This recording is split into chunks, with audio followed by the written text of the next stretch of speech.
This meeting is being recorded. Okay, so dito po tayo. We will start our Vesper tonight.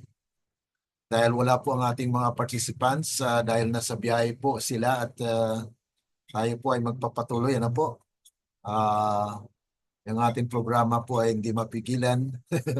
Kahit tayo lang po ay we will start by God's grace. Ano? So, okay. So we'll have song service. I think we can just sing one song and then we will start now. Okay, I will. Okay.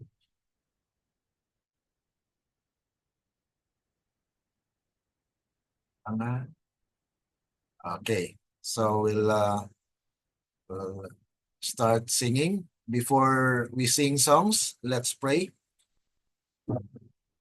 Our dear and kind lovely Father, as we worship you tonight, may your guiding angels will be upon us, and may your holy angels will sing with us as we sing praises to your name. And as we worship you tonight, O God, may your Holy Spirit will also guide our thoughts that we may glorify you through our worship tonight. Thank you so much for being with us today. And tonight we pray in the name of the Lord Jesus. Amen. Okay. So dito po tayo sa ating one song. Let's sing I Need Thee Every Hour.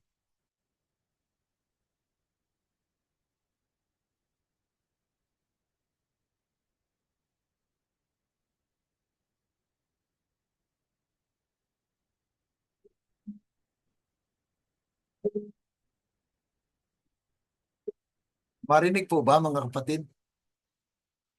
Brother Akim, marinig po ba yung sound? May na lang bro. Okay na? Ano?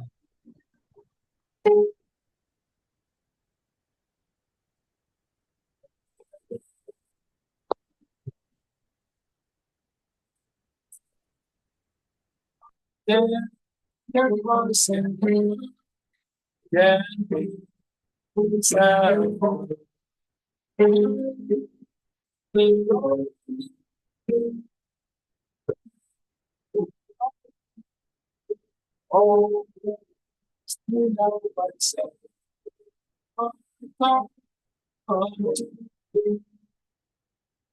I need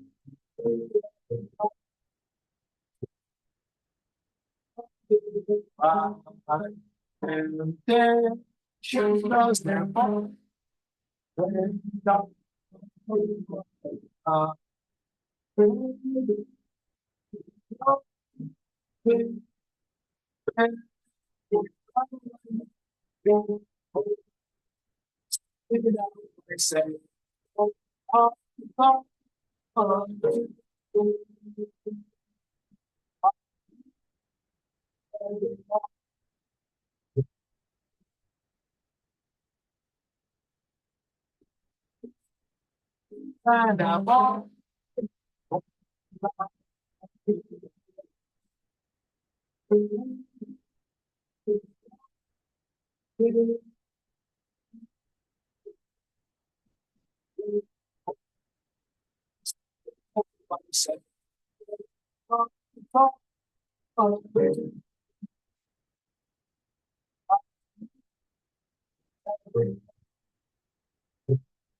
Okay.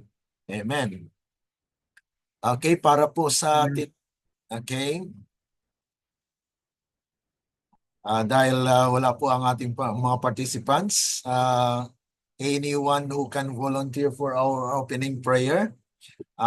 Mamaya, no? After po ng ating opening song, we will have our opening prayer.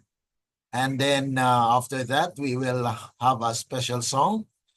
And then we will proceed with our message tonight. Okay? At kung mayroon pong mag-volunteer for our special song, then mas okay po. Sister Jackie, okay ka pa dyan? Can you give us a special song mamaya? If it is okay? Ah, medyo pausong ako, pero wait lang. Tingnan ko po. Ay, nakakahiya. You try mamaya. Sige lang.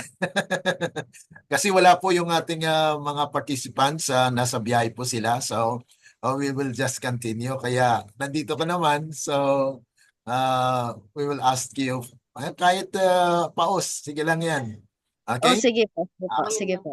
Thank you. Okay, so, we will continue with our, punta na po tayo sa ating opening song. Ano po? We will sing Have Thine Own Way, Lord. Okay? Okay, Have Thine Own Way, Lord. Okay, let's sing.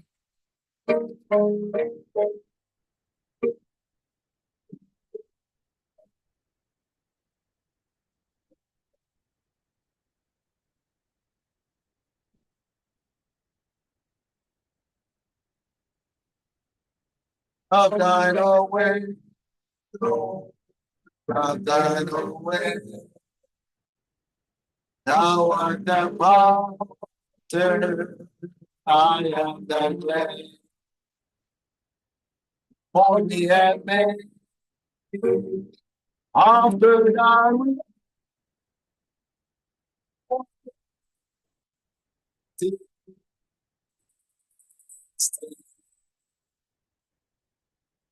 Have Thine Own Way, Lord. Have Thine Own Way. Search me and try me, Savior, today. Wash me just now. Wash me just now. I'm the sin that says I'm the alpha. I've gone away, Lord. I've gone away. One day, wait, help me, I pray. Our all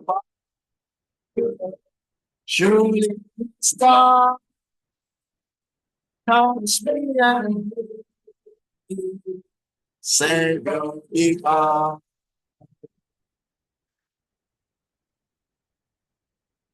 Okay, let's pray.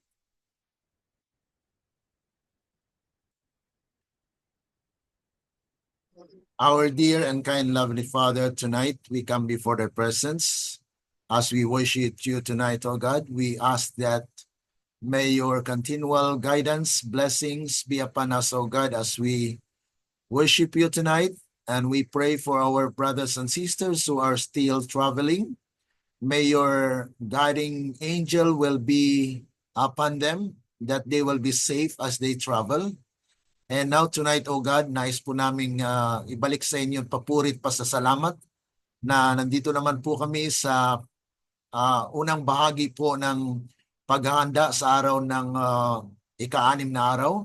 Na sana'y ito po ang gabi ng paghanda po namin para po sa araw ng Sabat. Patuloy namin inasahan, Panginoon, ng inyong basbas, ang inyong pakikisama sa pamagitan po ng inyong banal na espiritu, ang siyang aming maranasan sa gabing ito. Kasama po ng aming mga kapatiran nandito po sa aming Zoom meeting at worship. Nawa ay patuloy po na kayo siyang aming maluwalhati at hindi po ang aming sarili. Amin inasahan, Panginoon, ng inyong patuloy na gabay ang siyang aming maranasan, na kayo po ay mangusap sa bawat isa sa amin sa pamagitan po ng mensahe na aming maririnig sa gabing ito. Pagpalain niyo po ang aming mga kapatid na patuloy na nagbibigay pugay, papuri at pasasalamat sa inyo sa gabing ito. Ito po ay aming dalangin at amin pong inasahan na matanggap dahil lamang po sa matamis na pangalan ng aming Panginoong Yesus. Amen. Okay, so dito po tayo ngayon sa pagpapatuloy. Atin pong hilingin Sister Jackie sa special song. Bagamat ito po ay impronto at alam po natin na gagamitin po ng Panginoon ang mga talento na kung saan ay nasa atin. Okay? Sister Jackie? Okay po. Amen. Rinig po ba? Yes. Check.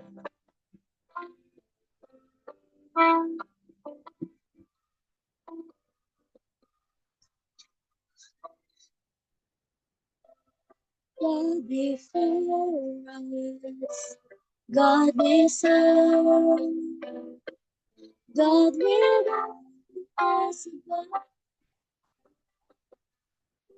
God in heaven, within this place, Father, we commit to you this day.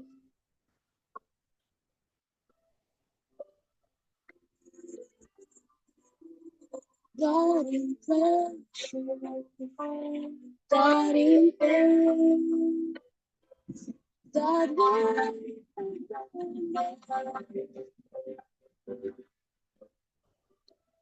God in darkness, God in truth, God into our lives. For we know that you are faithful through the still lost.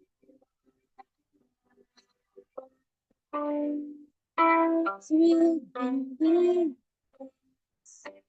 from the still Father, commit to our hands.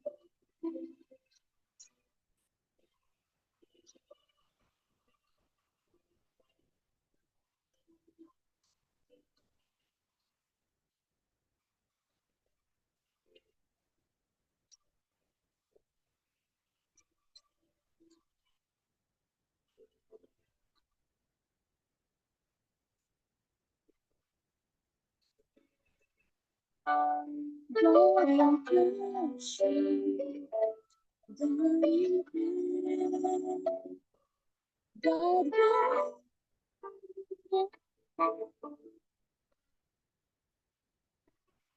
God in gladness, God in strength, Father, to you.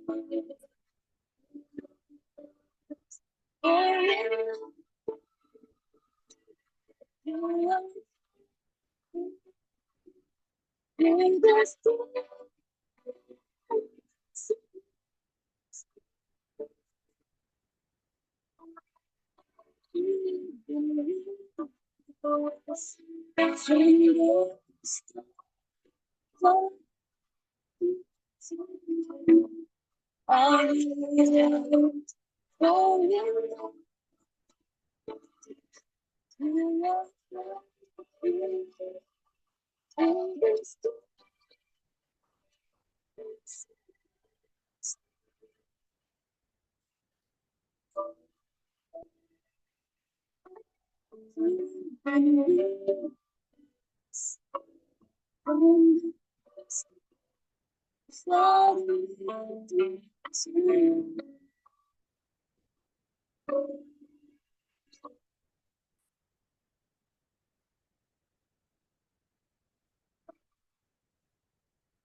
Thank you po. Happy Sabbath po. Okay, maraming salamat po sa napakagandang awitin. Bagamat pawala-wala po yung signal, pero at least you have sing praises to our God. And maraming salamat. At ngayon po ay magpapatuloy po tayo sa ating reading, especially po dito sa napakagandang topic po natin ngayong gabi. Ano po? I will share. Okay. Ito pong title ng ating pag-aaral, ang mga panganib ng pagtanggi sa kasalukuyang katotohanan. Pag-aaral mula sa nakaraan upang yakapin ang tinig ng Diyos ngayon. Ayan po mga kapatid. Sa English ay the perils of rejecting present truth. Learning from the past to embrace God's voice today. So ano po yung mga nakaraan ay we will embrace because those are God's voice today. So ano po ang mga present truth na kung saan ay ito ang dapat na matanggap ng tao dahil mayroon pong panganib sa mga taong hindi tumanggap nito. Ang pagtanggi po sa mga present truth o sa kasalukuyang katotohanan ay naging nasa panganib. Okay? Ngayon, ito po ay patuloy po ng pagbabasa dito sa pages 8.1 up to 9.3. Okay? At sabi po rito na sa bawat nauugnay na pagsasaalang-alang sa kasulatan ay nagdidikta na mayroon lamang isang ligtas, matino at marangal na landasin na dapat ituloy ng sinuman sa atin kapag hinahamon ng makahulang pagpapahayag ang pagsasaalang-alang, lalo na sa pinakamalagang oras na ito ng kasaysayan.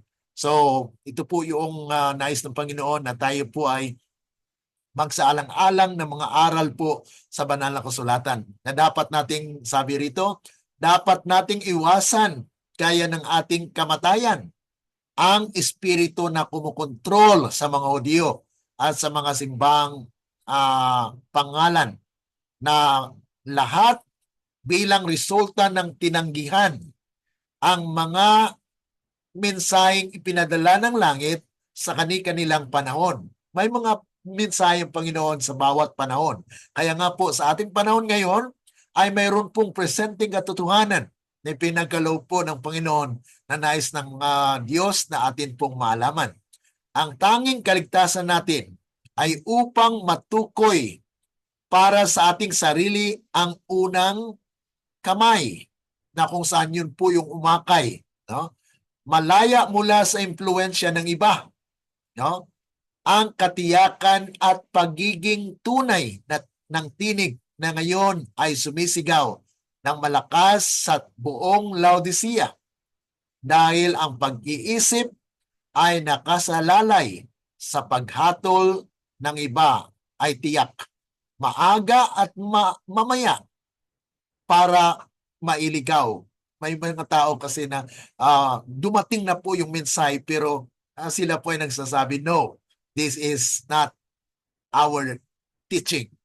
So sabi po rito, tanging ang Espiritu ng Diyos na kumikilos sa pamagitan ng ating mga individual na pag-iisip ang maaaring umakay sa atin sa buong katotohanan kung tayo ay makikinig dito. Kaya nga po yung pakikinig at pag-aaral sa salita ng Diyos ay ito po ay individual.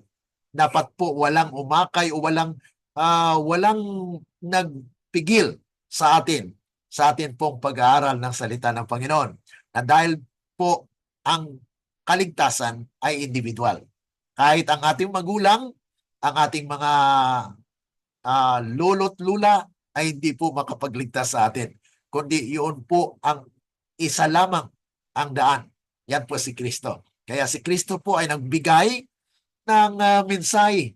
At sabi nga po, the Lord's crieth in the city, hear ye the rod. Kaya siya po yung nagpadala ng mensahe para sa atin. Okay. So, the spirit of prophecy further warns. Ito po yung sabi ng Espiritu ng Hula. Na kung saan sabi po rin ito, especially ito sa sinulatan ni Ellen G. White, Counsel to Sabbath School Work, page 25. Ito pong pagkasabi.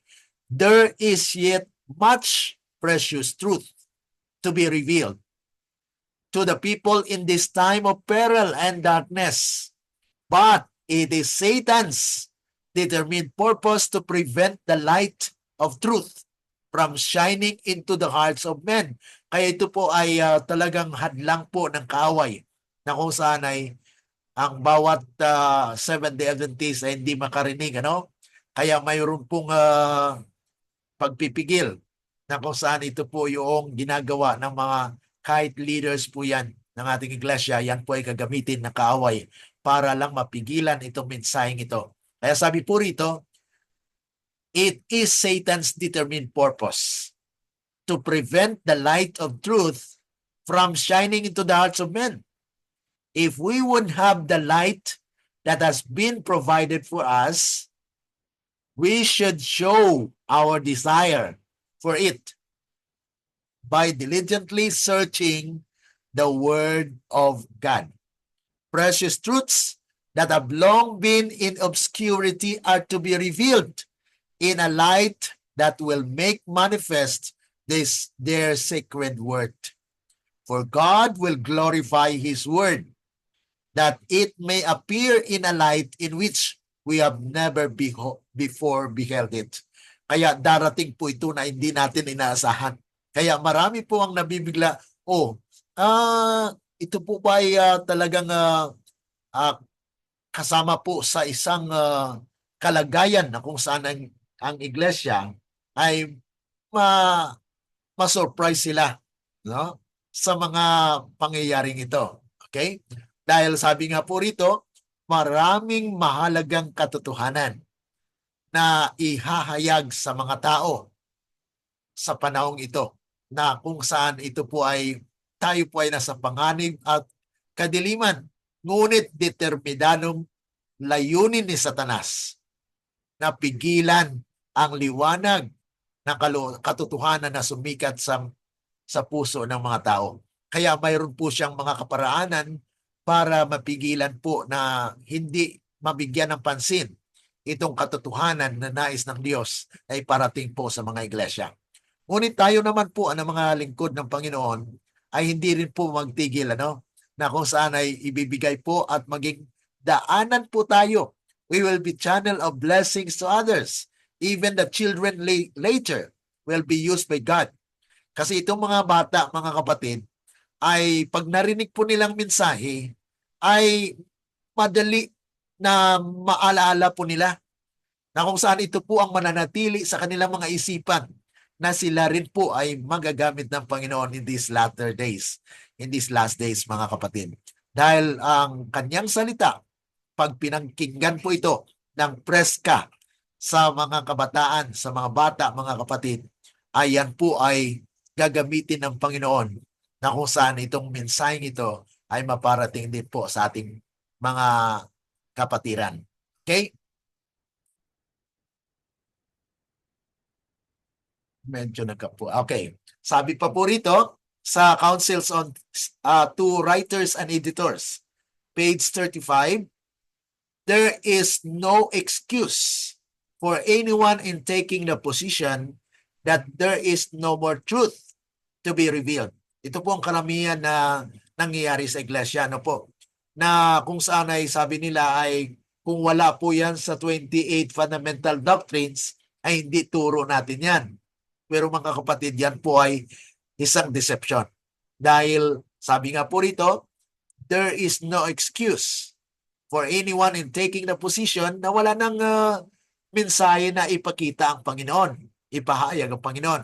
And that all our exposition of Scripture are without error. Ibig sabihin, mga kapatid, sa katagalan ng panahon na ating pinangawakan po yung katotohanan yan, ay ibig sabihin ba po ay kung yan po ay mali, magpapatuloy po ba na mali? Ang Diyos po ay magpapadala ng mensahe para ma-correct po yan. Dahil kung saan ay may mga tao po, katulad po sa pag-aaral nila William Miller, ay nagkamali din po sa kanilang aplikasyon, sa kanilang pagkaunawa.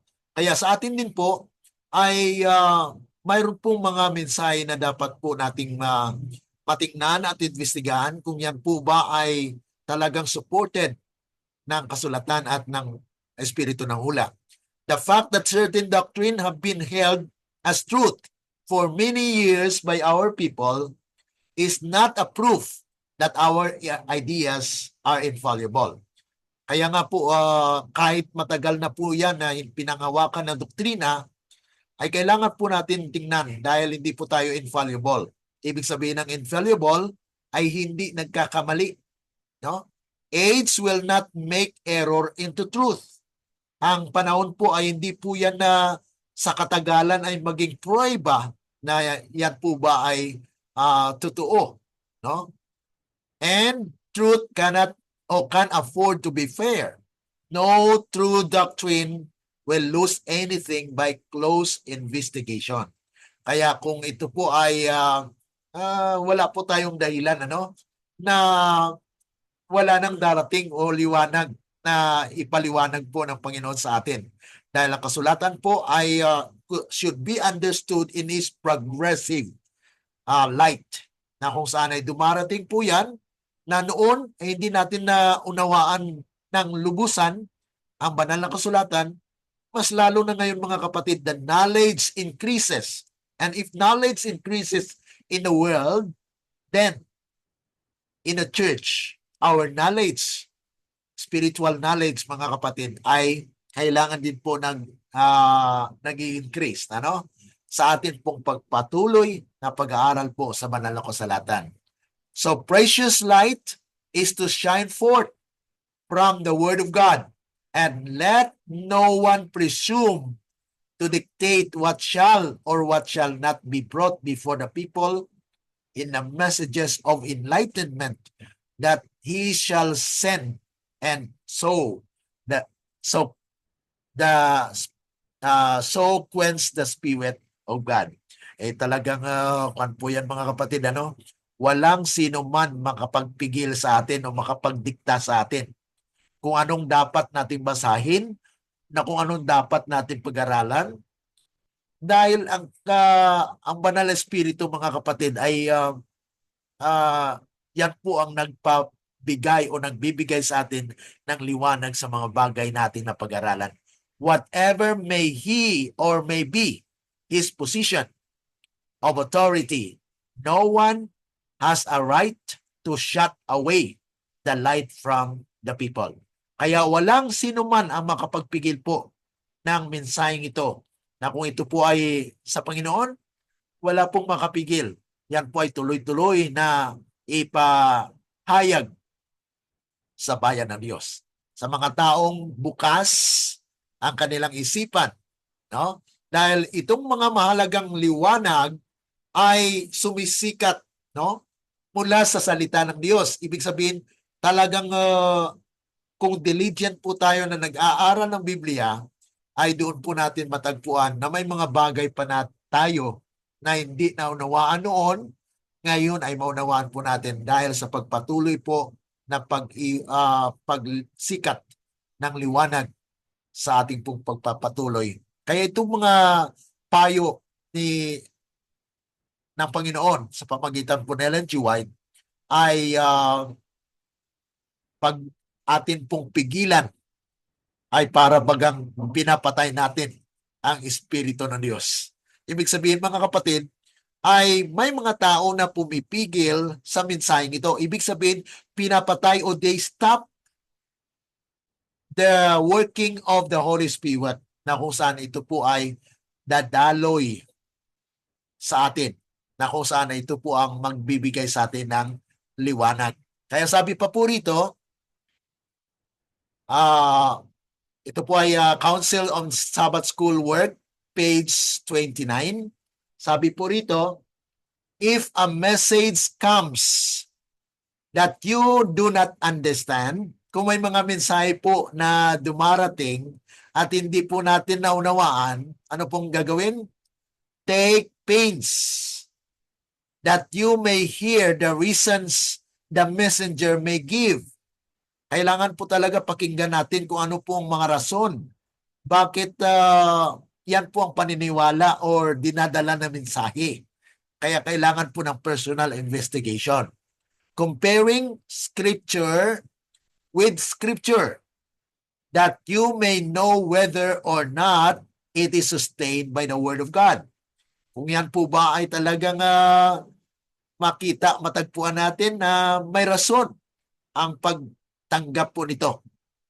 Dahil sabi po rito, if you believe that the position taken have not the word of God for their foundation, if the position you hold on the subject cannot be controverted, ibig sabihin mga kapatid, kung ano ang pinangawakan mo noon at hindi siya mabali, hindi po siya mas mapasinungalingan ng banal na kasulatan, then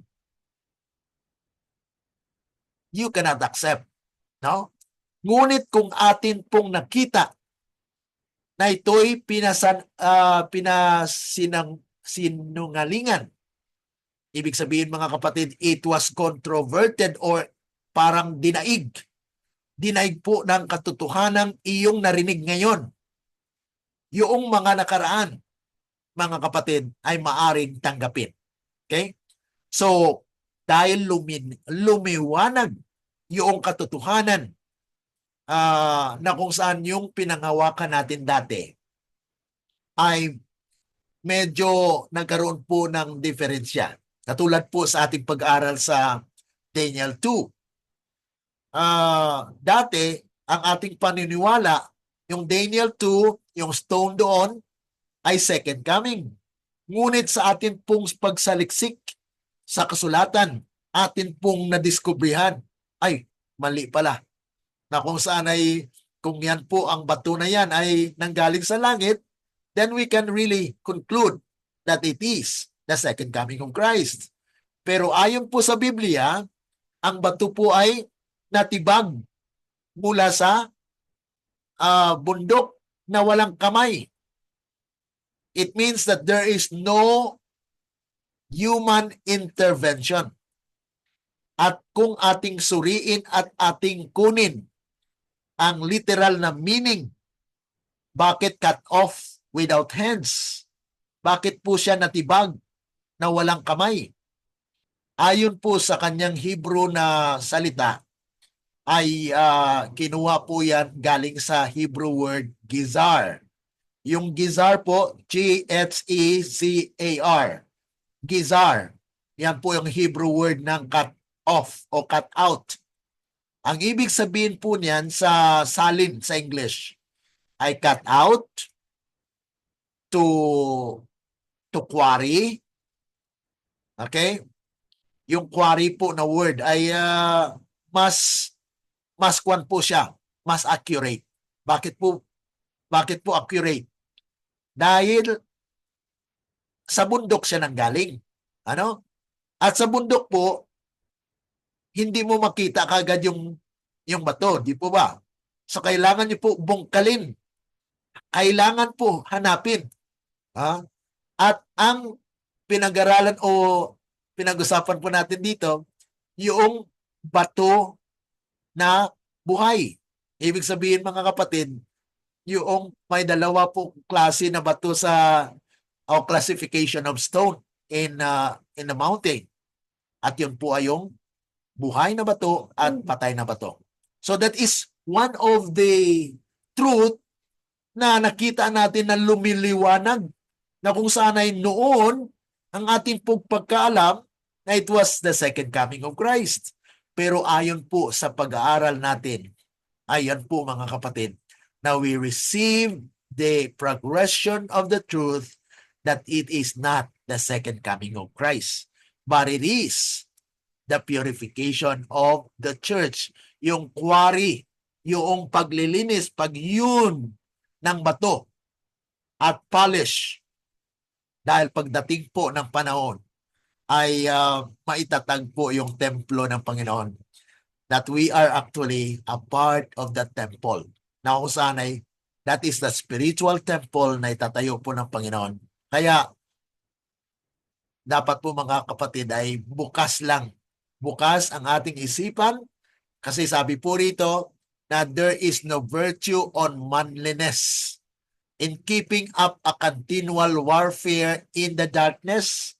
Kung kadiliman po yun, na nandun pa rin tayo sa kadiliman na hindi naman po pala tama yung ating pagkaunawa o interpret sa kasulatan ay we are still in the darkness. Closing your eyes lest you may see. Closing your ears lest you may hear. Hardening your heart in ignorance and unbelief, lest you may have to humble yourselves and acknowledge that you have received light on some points of truth. Kaya mga kapatid, hindi lang po tayo magbulag-bulagan, ano? Na kung nakita po natin na liwanag, eh bakit hindi natin tanggapin na tayo nagkamali? At kung dati ay hindi natin narinig, ngayon po ay pakinggan natin. Dahil hindi naman tayo bingi, ano po, na kung saan ay maririnig po natin ang kasulatan. Na kung saan ito po ang hahatid sa atin sa tunay na pagkakilala po sa katotohanan. Ano po? Kaya sabi po rito, kung may dumating na mensahe na hindi mo nauunawaan, kaya nga po mayroon po talagang magpapaliwanag. Dahil sa Roma chapter 10, verse 17, mayroon pong sinugo ang Panginoon na siyang pong magdadala ng salita ng ating Panginoon. Kaya doon sa verse 17 ay sinabi po, ang pananampalataya ay dumarating sa pamagitan ng pakikinig. At sino po ang pinakinggan mo kung walang magsalita? Ibig sabihin, mayroong pinadala ang Panginoon na magsalita ng kaniyang mensahe. At ito po ang naririnig ng tao. Kaya nga po, sabi rito, pagsikapan mong marinig ang mga dahilan na maaaring ibigay ng mensahero. Kung may reason po na ang mensahe pala ay tama, dapat lang po talaga nating pakinggan. Ano po? At saka magtanong tayo kung mayroon pong mga bagay na hindi po natin naunawaan. Dahil kailangan po na ipaghambing natin, sabi rito po, na inihahambing ang banal na kasulatan sa banal na kasulatan upang malaman mo kung ito ay sinasang-ayunan ng salita ng Diyos. So yan po, dapat po ay usisain po natin. Yun po yung principle of Bible interpretation. Isaiah chapter 28, verse 13. At sabi pa po rin, Isaiah chapter 34, verse 16. Yun po yung mga talata na nagbibigay sa atin ng prinsipyo kung paano po basahin at pag-aralan yung banal na kasulatan. Na kung saan ay sabi nga po ron sa Isaiah 28:13 na litra por litra, isa dito, isa doon.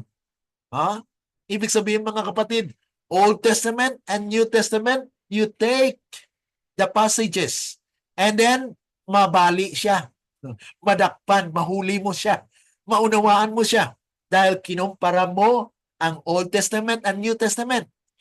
At yun po mga kapatid, ang kaparaanan ng pagbabasa at pag-aaral po sa banal na kasulatan. At ganun din po sa Isaiah 34 verse 16. Nasabi roon, saliksikin mo or usisain mo ang kasulatan ng Panginoon, ang aklat ng Panginoon. Search and read the scripture. For in them, ito po yung minyo. Dapat po, wag po siya mawalan ng kanyang minyo. Ang minyo niya po ay partner. Ang Old Testament at New Testament ay ito po ay pinagkumpuni sa pamagitan po ng kapangyarihan ng Banal na Espiritu na siyang nag-utos na ito po yung ay ipunin. Dahil kung hindi inipon po yung banal na kasulatan, ay wala po tayong 66 books. Ano? Kaya nga po sabi rito na kung ikaw ay naniniwala na ang mga posisyon na kinuha ay walang salita ng Diyos para sa kanilang pundasyon, ay kung ang posisyon na iyong pinangawakan sa paksa ay hindi mapagtatalunan. Ibig sabihin mga kapatid ay talagang straightforward na tama yung iyong panindigan, ay tumayo ka na doon sa panindigan mo. Dahil yun po ang pagbigay sa inyo ng katatagan. Ngunit kung may mga matuwid na mga talata na magkakaroon ng panibagong at matatag na pagkasalita nito. Ayon po mga kapatid, dapat yon po ay ating tingnan at ating palitan yung mga dati nating paniniwala dahil ito po ay hindi po nagkatugma sa kabuuan ng kasulatan. Ayan po mga kapatid, kaya yung presenting katotohanan, kaya sabi doon sa ating title mga kapatid, mayroong panganib sa mga taong tumanggi sa mga kasalukuyang presenting katotohanan. Dahil yung mga nakaraan maari ay nagkaroon na ng pundasyon sa atin, ngunit mga kapatid, kung ito po ay hindi nakakapit sa tunay na salita ng Panginoon, at yun po ay it was just made as a private interpretation of the people that were not inspired, mga kapatid, nandun pa rin tayo sa kadiliman. Kaya nga po itong present truth ay nagbibigay sa atin ng katatagan na kung saan ay nandito yung pagpapahayag ng Panginoon na kailangan po tayo magtayo doon sa pundasyon ng banal na kasulatan. Kaya sabi po rito na sa last part po dito ay sabi po rito na, okay, basahin ko po, na kung ang posisyon na iyong pinangawakan sa paksa ay hindi mapagtatalunan, pagkatapos ay ilabas ang iyong matibay na mga dahilan para sa iyong posisyon ay hindi matitinag sa pamagitan ng pakikipag-ugnayan sa pagkakamali, kabutihan at pagkakalalaki sa pagpapanatili ng patuloy na pakikidigma sa dilim. Ibig sabihin na kung nandyan pa tayo sa kadiliman, na nandyan na po yung katotohanan na dumating at hindi po na para sinungalingan po yung ating dating pinaniniwalaan, ay maari na mga kapatid, kung mananatili ka doon, ay nasa kadiliman ka pa rin. Dahil nandyan na po yung liwanag, ang liwanag po ay dumating upang mapasinungalingan ang nakaraan. Kaya nga po, presenting katotohanan. Kaya mayroon pong panganib. Dahil kung ang presenting katotohanan ay ni-reject, ay magpapatuloy po ang tao sa kadiliman. Okay? Dahil ang liwanag nandyan na mananatili pa po ba tayo sa kadiliman kung nandyan na yung liwanag? Kaya sabi po rito na kung saan ay pagpikit ng iyong mga mata upang hindi ka makakita. Minsan ay yun pong ginagawa ng tao, na bagamat nakita niya na yung tunay na unawaan niya, pero pagdating po ng warning, ito mga grupo na yan, ganito. Yan po yung nangyari din dito sa Thailand. They were actually amazed. Talagang kwan po sila yung na-appreciate nila, mami, na-appreciate nila yung turo, pero pagdating po ng pastor, ay, hindi sa atin yan. Yun po mga kapatid, biglang nagbago kaagad So, doon po sila lalong naniwala po sila kung ano pong sinabi ng pastor. Pero doon sa pinaniniwalaan nila, na-appreciate nila na salita, na sabi nila, na unawaan daw po nila, pero pagdating po ng pagsubok, ay nawala na rin po. Yun ang true test. Oo, tama po yun. So yun po yung true test, So subukan po yung ating pananampalataya kung talagang tunay ba ang iyong pagtitiwala doon or nakuan ka lang na tawag nito? Takot. Natakot ka or talagang yan po ang gagawin ng kaaway. Na sabi nga po doon kanina sa binasa natin, Satan will make possible every possible situation na kung saan ay masaraduhan lang ang mensaheng ito. Kaya sabi rito, na ipikit po ba natin ang ating mga mata? Isara po ba natin ang ating mga tainga at hindi makinig?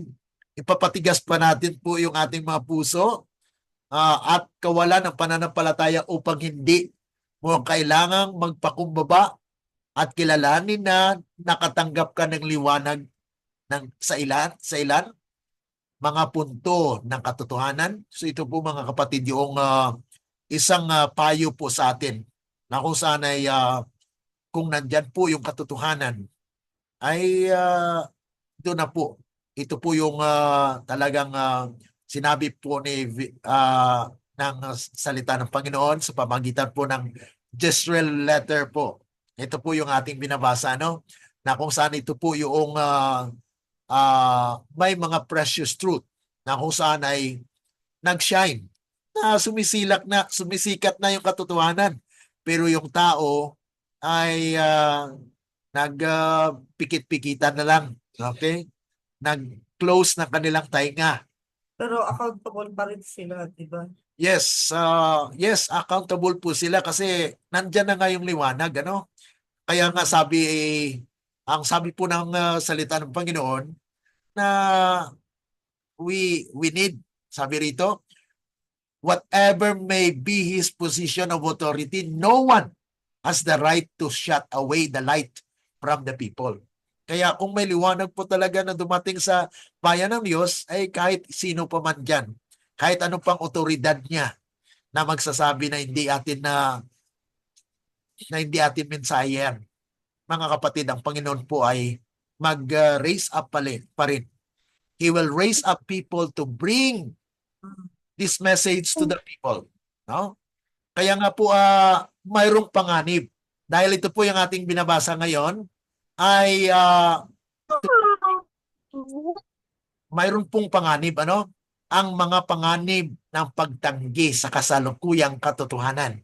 Na kung saan ay kailangan po natin na pag-aralan po at yakapin yung tinig ng Panginoon na siya po ay magpadala po sa atin ng mga mensahe.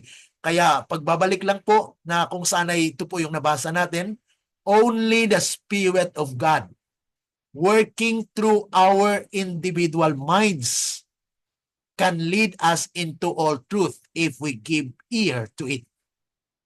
Yan po klaro na salita ng Panginoon, ano? Na kung saan sa pamagitan lamang ng banal na Espiritu ng Diyos na maggagawa, no? Working through our individual. Kaya bawat isa na isipan ay i-lead tayo ng Panginoon. Tayo po ay pangunahan ng Panginoon. He will guide us into all truth. Kasi ito po yung promise niya, di ba? Sa John 16:13, ano pong sabi doon? Howbeit that when the Spirit of truth comes, He will guide you into all truth. Kaya nga po, ang kailangan lang po natin ay makinig. Give ear to it, mga kapatid, sabi diyan, no? Na kung saan ay ito po ay individual, may mga warning po sa banal na kasulatan at sa espiritu ng hula na mayroon pa pong mga precious truth na ipahayag po ng Panginoon sa atin. Kaya nga po mapalad yung mga taong nakinig dahil ang panganib po ay kanilang maiwasan, mga kapatid. Once na tayo po ay nakinig at ang salita po ay makapangyarihan, ito po ay nag-udyok sa bawat isa sa atin. Because it says kanina, only the Spirit of God can lead us into all truth. Okay? Ngunit kung tayo po ay nagpadala sa sabi-sabi lamang ng tao at pinigilan tayo, winarwingan tayo, ayun po mga kapatid, we are in danger. Okay? So, yan po ang ating mga mensahe ngayon na kung saan ay ang ating pag-asa ay nandun po sa pakikinig ng salita ng Diyos. Dahil ang salita po ng Diyos, ayon po kay Kristo, verily I say unto you. Sabi doon, no? Sabi niya doon, I am the way, the truth, and the life. Kaya nga po yung ating leksyon this week, actually, yan din po ang bukas. Bukas po i-review natin At yan po ay may connection sa mga pinag-aralan po natin na kung saan ay Jesus is the only way and He is also the truth and He is life. So whoever reject the truth will also lose eternal life because the truth is Jesus Christ. And so if we reject Jesus, then we have no life because life eternal is only in Jesus. At sa pamagitan po ng kanyang banal espiritu ay tayo po ay gabayan. Kaya nga po itong present truth was given to us that we may be a part of those people who will be the fulfillment of the prophecy. Kasi sila po, yung mga nakikinig sa propesiya, ang siyang handa na maging kabahagi po sa pagtupad sa propesiya. Okay? Any reaction po? Nandito na po tayo sa mga inyong reaction at anong inyong masasabi patungkol po sa ating binasa at sa mensahe ngayong gabi. Sister Susan? Yes po?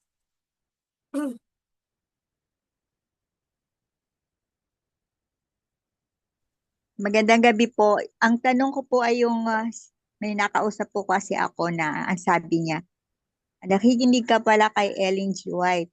Nako, ang salvation mo ay ano, hindi tama, sabi niya ganun. Tapos ang sabi niya ay, dahil naniniwala ang mga SDA sa faith plus work is equal salvation. Kaya Faith that works. Faith that works. faith plus work equals salvation. Kaya yun po ang sinabi niya sa akin. Kaya delikado ka ngayon, sabi sa akin. Hindi po yan. Nagkaroon po siya ng misunderstanding sa katuruan ng iglesia, no? Na kung saan yung works actually is an evidence of your salvation. It is actually condition and result. Bakit po? Okay, ito po yung theology dyan. Okay? Yung ating pananampalataya dapat gumawa. Okay? Your faith must work. Okay? Kung ikaw po ay naniniwala, ay kasunod po yun ay gawa. Ibig sabihin, it is a result. Result and condition. Result siya. Bakit? Dahil yan po ay gumawa sa iyo. Ibig sabihin, nanampalataya ka at yung po yung pananampalataya mo enable you to do things. Na-experience mo kasi ang Panginoon na siya po ang nagbago sa iyong buhay. At ngayon po yung nabubuhay dyan ay si Kristo. Yun po yung ating paliwanag dyan. Hindi po siya additional. Faith plus work, no. It's not. It's not. Pero kasi may mga ano kasi dali ngayon sa loob ng iglesia. Talagang, tingnan mo, kahit nga rin sa atin ng mga present believers.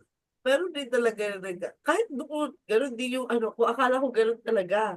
Kasi wala rin nagturo until such time na ano ako dito sa Pasita Group. Na yung ano, dapat talaga yung ano, kung ano man yung ginagawa mo, resulta na yun ng ano mo sa Panginoon. Kaya kung halimbawa, hindi ka gumagawa ng something na makaka-glorify sa Panginoon, yung relationship mo rin sa Panginoon, there's something wrong. Ganon. Kaya dapat makonect po yan sa libro ni Kwan, sa aklat ni James. Kasi sa James po, doon po sinasabi ni James, ni Santiago, na ang pananampalatayang walang gawa ay patay. Okay? So ibig sabihin mga kapatid, yung gawa ay resulta ng pananampalataya. Hindi po siya additional. Okay? Dahil po yun po ay package. Package po siya na yung faith that works. Hindi po yung faith plus work. No, it's not. It's not what the Seventh-day Adventist is teaching, but some may say like that. Kasi dapat daw ay may gawa. Pero ang gawa na yun mga kapatid, hindi natin gawa yon. Si Kristo na po ang gumawa sa atin. Yan po yung Christ our righteousness. Kaya tinatama po natin. Kasi may mga mali din po na mga katuruan sa mga pastore na sabi nila, Faith plus work equals salvation. Kaya itong mga nakikinig sa kanila, gagamitin yun against sa church. Pero mali po yung pagkasabi ng ganyan. Now, faith plus work equals salvation. Ay, yan po ay talagang mali po Faith yan. that works. Ang sinabi doon sa kasulatan, sa banal na kasulatan, ang pananampalataya na walang gawa ay patay. Ibig sabihin, faith that works. Hindi po yung faith and works. Okay? So, I hope it is clear, Sister Susan. Salamat po. Ah. Ang sinabi ko po sa kanya na tumigil na sa salita ay ang faith ay ang manifestation ng faith ay yung gumagawa ka pero galing sa Diyos, hindi sa atin, Yan, okay po. hindi sa tao. Opo. Kaya salamat po ganun. Salamat po dun sa paliwanag. Oo, kasi kung Paliwanag yan, po. minsan po ay dinadagdag yan eh. Faith plus work equals salvation. It's not, mga kapatid. Dahil si Kristo po yung kaligtasan natin. Yung basihan po ng ating kaligtasan, biyaya. Ang condition at saka resulta ng ating kaligtasan ay gawa. Okay. Yung pananampalataya na may gawa. Ibig sabihin, mga kapatid, na yung faith mo sa in-offer ng Panginoon na biyaya ay gumagawa dahil siya na ang nagbigay sa atin ng kapangyarihan. Yan po ang sinabi sa 2 Corinthians chapter 2 verse 14 and 15. Sino pong nagbigay ng victory? Sabi doon, okay, basahin natin para mas klaro. 2 Corinthians po. 2 Corinthians chapter 2 verse 14 and 15. Okay, akin pong buksan 2 Corinthians. Okay, ito po yung pagkasabi sa talata chapter 2 verse 14. Okay. Okay, ito po Okay.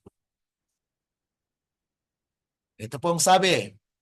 Now, okay, 2 Corinthians chapter 2 verse 14. Now, thanks be unto God. Bakit? Bakit ka magpasalamat sa Diyos? Which always causeth us to triumph in Christ. Sino ang nagkakos ng triumph natin in Christ? Kristo.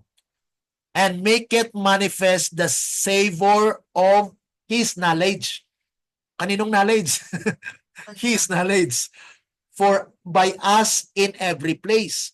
For we are unto God a sweet savor of Christ. Tayo po ay samyo ni Kristo. Ibig sabihin, si Kristo ang nandoon kaya nagbango tayo. Okay? In them that are saved and in them that perish. Kaya walang sinatawag na once saved, always saved. Because even you are in Christ, maari ka pang isnats.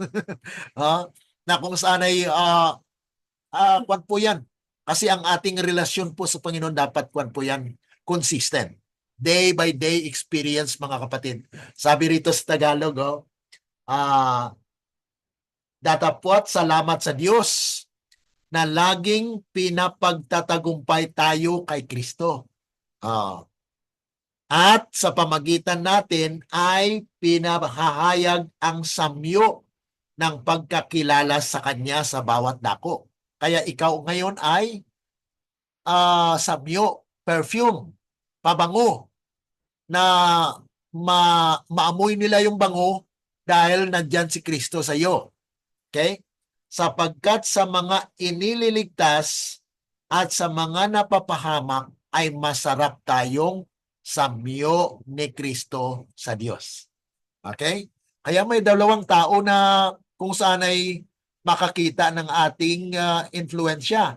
Yung mga nangaliligtas at yung mga taong nangangawala. Ibig sabihin, there is a progressive na mga naliligtas at mayroon din pong progressive na nangangawala. Bakit? They did not hear. Hindi sila nakinig. Yan po yung tinatawag na ano yun? Danger. Panganib. Bakit? Dahil hindi po sila nagkinig sa presenting katotohanan. Pag sarado po ang kanilang tainga at hindi sila makinig sa reason, ayun po mga kapatid, ay they will be stranded. They will be dwarfed. Maroon po silang di paglago, maging bonsai dahil hindi po nila pinalawak ang kanilang tawag nito, yung pag-unawa sa mga bagay na inihayag ng ating Panginoon. Okay? Okay, so salamat po mga kapatid. Any more? Any pa po, reaction? Okay, kung wala na po. Isa pa po. Okay, sige po, Sister Susan. Okay. Kaya po pala, pag nagsasalita ng katotohanan, dahil ang liwanag ay nasa iyo na, ay meron pong kaguluhan sa mind. Opo. Dahil yung pong naguguluhan ay hindi mababangong samyo sila sa Lord. Ayun po dun sa talata. Kaya ang kailangan talaga ay yung Word of God ay himay-himayin. Ano po, katulad po ng sinalita nyo kanina sa tulong ni Lord. Amen. Himay-himayin with sign and cry unto our God. Amen po. At yung paghimay-himay, yung katulad ng binanggit kanina, near a little, there a little. Isaiah 28 po yan, 13. Yung line after line, precept to precept, ayun po, paksa sa paksa. Kailangan po ay ikumpara natin yung scripture. Okay? Katulad po sa napag-aralan niyo po, Sister Susan, ano, yung seven seal or the book with the seven seal. Sa ating iglesia po, ang tinuro sa inyo, yung book with the seven seal ay nag-umpisa sa Christian era. Di po ba? Yung book with the seven seal, ang seven seal na po ang nag-umpisa sa Christian era. Pero kung iyo pong usisain at ikuan nyo po pag-isipan na ang pinag-usapan po dyan, yung pagpasok ni Kristo sa most holy place na siya ang magbubukas ng book with the seven seal, usisain niya yung mga record ng mga namatay na mga ngaligtas. Ang tanong, kailan po ba nag-umpisa ang kasaysayan ng mga taong namatay na maliligtas? Di po ba kay Adam? So, ibig sabihin, yung book with the seven seal, mga kapatid, ay hindi po nagsimula sa Christian era, kundi ito po ay nagsimula kay Adam.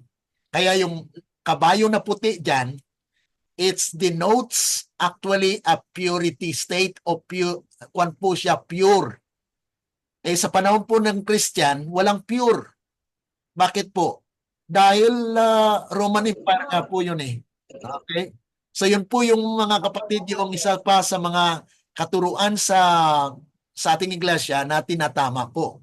Dahil yan po ay misunderstanding at misapplication na kung saan ay yan po ay hindi katugma doon sa konteksto ng pinag-usapan doon po ay yung aklat na may 7 silyo. Ang 7 po denotes completeness.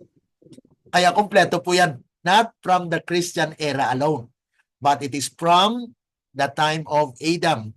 Na yung puting kabayo doon represent the purity of during the creation, at yung taong nakasakay doon, Adam, at ang kanyang bow, it denotes actually the fertility na dumami yung tao. Yan po yung simbolo niyan. Di ba may arrow? Yung female and male, mga kapatid, ay symbol yung may arrow, may kwan. So yun po, mga kapatid, yung reproduction of humanity. Dumami po yung tao. Okay? And then yung pulang kabayo doon na sunod, yun po ay unang namatay, the martyrs. Okay? At yung pangatlo ay yung pale during the Dark Ages, at yung kwan doon, ang sunod doon ay black. Okay. So yun po mga kapatid, ang sunod-sunod ng mga mga pinakita po diyan sa seven seal. Kaya dapat po talagang pag-aralan natin, ano? Okay? So kung may mga bago pong mensahe, dapat po nating pag-aralan talaga by God's grace. Okay? Amen. Okay. Overtime. Okay, so maraming salamat po sa time. Now, tayo po ay magkaroon ng closing song. Sabi ni Brother Orsal, Ah, salamat sa message at sa time. okay, maraming salamat din po. God bless. Okay, tayo po ay dumako na po sa ating closing song. Ang closing song.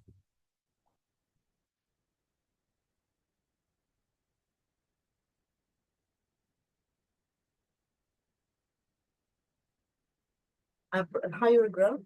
I'm pressing on. Okay. Ay, I am the no Lord lang. Okay, I am. Okay. I am thine own. Draw me nearer. Okay, let's sing this song.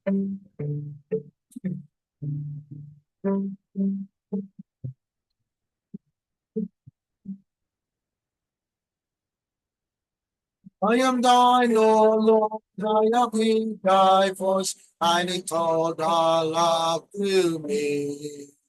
But I long to rise in the arms of faith and be closer drawn to thee. When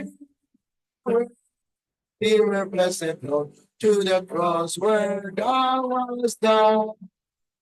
For we need blessed Lord, to the precious bleed desire. Consecrate me now to the service, Lord, by the power of grace divine.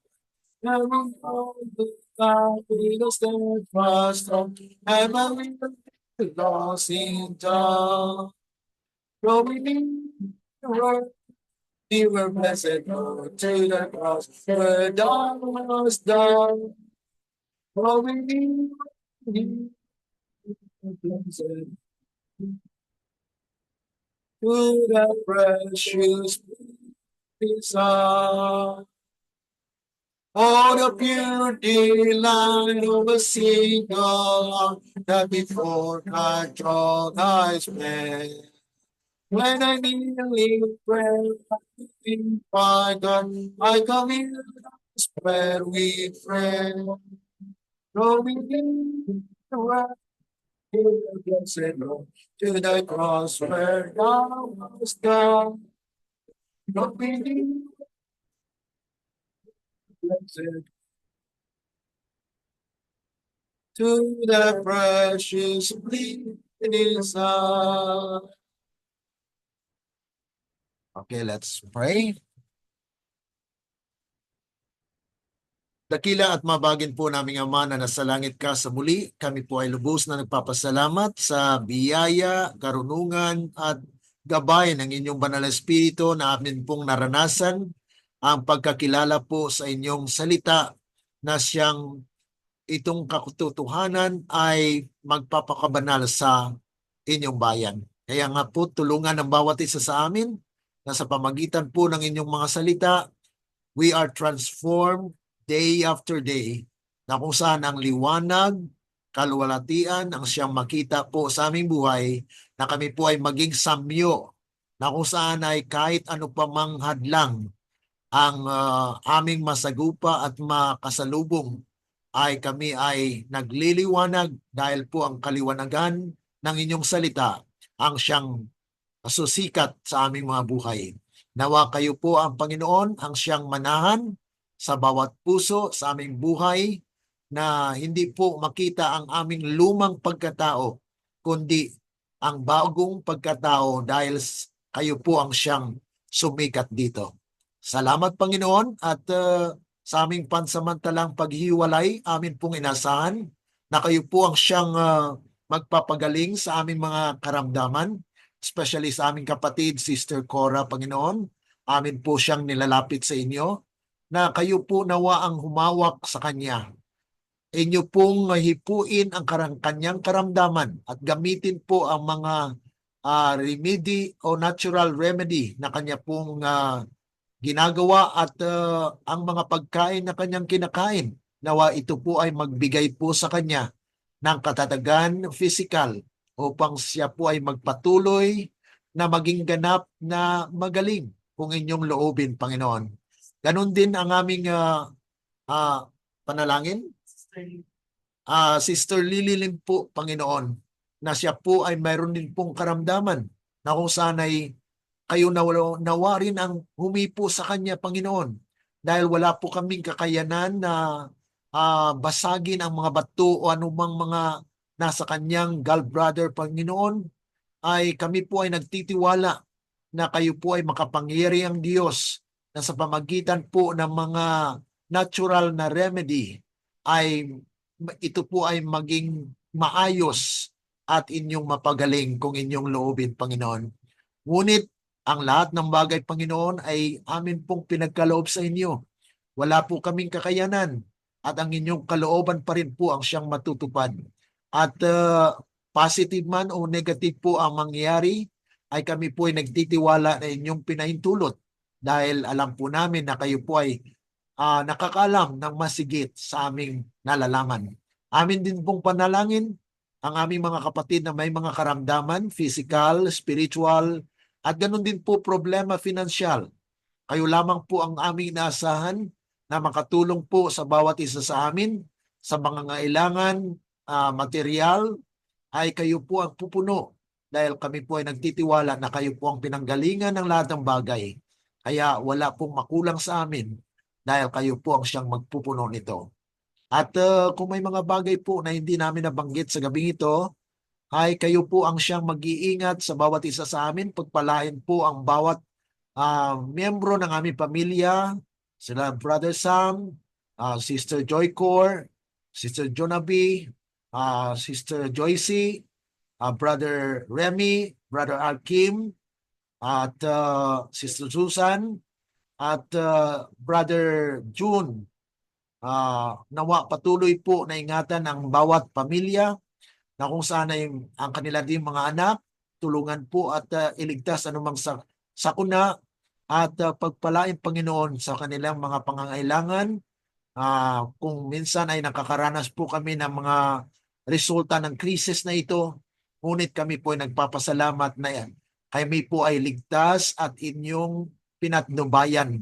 At sa patuloy po naming pamumuhay, kami po ay inyong gabayan upang makaarating din po kami sa biyaya ng buhay na walang hanggan na inyong ipagkaloob sa mga tapat. Ito po ay aming inaasahan na mangyari ang inyong kalooban ng siyang mangyari, Panginoon, hindi sa amin. Kaya purihin po kayo at amin binabalik ang papurit pasasalamat dahil lamang po sa matamis na pangalan ng aming Panginoong Jesus. Amen. Let the words of our mouth and meditations of our hearts be acceptable unto thine sight, O Lord, our strength and our Redeemer. Amen. Amen. Po, Magandang gabi po. Iris, Sister Iris. Si Sister Iris. Iris. Pasensya na po, nalate ako ng pasok. Di pa nga po ako makapasok kanina. Oo. Sige lang. Nakalimutan niya sa prayer niya. Pero Okay lang po. nakasama ka doon. Nakasama ka doon pa financial na panano. Mga hindi nabanggit. Oo. Sige po, good night po Good sa night po. lahat. Ay, Sister. Salamat po. Salamat po. Good night. Thank you po, Brother Glenn. Yung lahat mga kapatid. Okay. Salamat God din po bless sa po. pagsubaybay sa daily presentation ni Brother Glenn at sa pag-share. Sister Jackie pala at saka Sister Letty dyan na regards nilang kila Panay. Nakalimutan niyo din kayo, Jackie. Nasa bundok na po si na Mama E. Okay. Regards na lang sa kanila. Okay. Okay, God bless po. Bye-bye. Bye-bye. Sige po. Sige po. Magandang umaga po. Magandang gabi po. Okay, bye-bye. Narito na po ulit ako sa Cavite. Sa Cavite na po kayo. Opo. Okay. Amen. So, ingat po kayo dyan. Opo, nauto na po ako. Okay, God bless po. Salamat. Susan. Sa Ah. ano, Bye-bye.